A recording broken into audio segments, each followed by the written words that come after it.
South China Morning Post, 5th of October 2022, India, which is confident, is trying to find a tricky middle ground between the helpful US and the hostile China. During his 11-day trip to the United States, India's Foreign Affairs Minister, Subrahmanyam Jaishankar, showed how the country works in the Indo-Pacific region and beyond. Confident India that was ready for greater responsibility and not be bullied by hegemonic China was what the minister said he would show.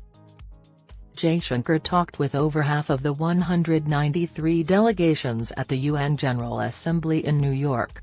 His main goals were to get support for India's bid for a permanent place on the UN Security Council and to improve relations between the US and India. On the other hand, India wasn't sure if it wanted to get involved with its giant neighbor, China.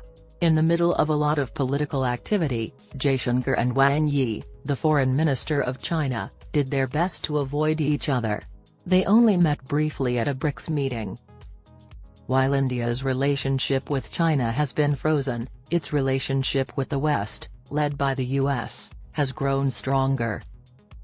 India had a wrong opinion of the US for many years. Still, now that China's military power and economic impact have grown and heightened worldwide, India has felt compelled to become closer to Washington and its allies. Beijing's current fights with India are just a distraction. China is getting its naval forces and aircraft carriers ready for a strike in the south, but they also want to keep India busy in the north. India and China have been fighting over the border for a long time, going back to their war in 1962. India still feels very badly about the embarrassing loss and betrayal it suffered at the hands of China when it was a weaker neighbor. India has also tried to improve its relations with Asian countries as part of its Act East policy. This makes Beijing nervous and uncomfortable because it thinks India could become too powerful in the South China Sea. But India still plays with the idea of neutrality because it started the non-aligned movement in 1961 as a way for newly independent countries to speak out against group politics. However, some experts say that Prime Minister Narendra Modi's government does not support such a policy. If Jaishankar's supposed days of diplomacy show us anything, it's that India, in that case, it is trying to balance rebuilding its relationship with its intense and hostile neighbor and strengthening its ties with the US to counter China's rise to power. As the geopolitical competition between the US and China heats up, most countries in the global south have decided not to take sides. However, India is in a tough spot because it is a member of both BRICS, which includes China, and the Quad, a US-led security bloc meant to counter China. BRICS stands for Brazil, Russia, India, China, and South Africa. It is a group of 5 rising economies that came together after the global financial crisis in 2008 to encourage developing countries to work together. India, Japan, Australia, and the US are all part of the Quad. It was first formed in 2004 but didn't do anything until 2017. The alliance was brought back to life by Donald Trump as a group of democracies against an autocratic China. Since then, President Joe Biden has embraced it wholeheartedly as part of his Indo-Pacific policy. A scholar of China called Br Deepak from Jawaharlal Nehru University in New Delhi has said that border disputes with China in 2017 and 2020 pushed India to rethink its involvement in the Quad and played a decisive role in India's move to incorporate the Quad and the Indo-Pacific strategy into its military and foreign policy.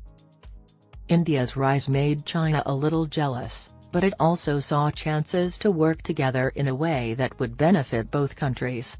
But over the past 20 years, he wrote that China has grown more aware of the risks of the two countries' growing economic, military, and technology gaps.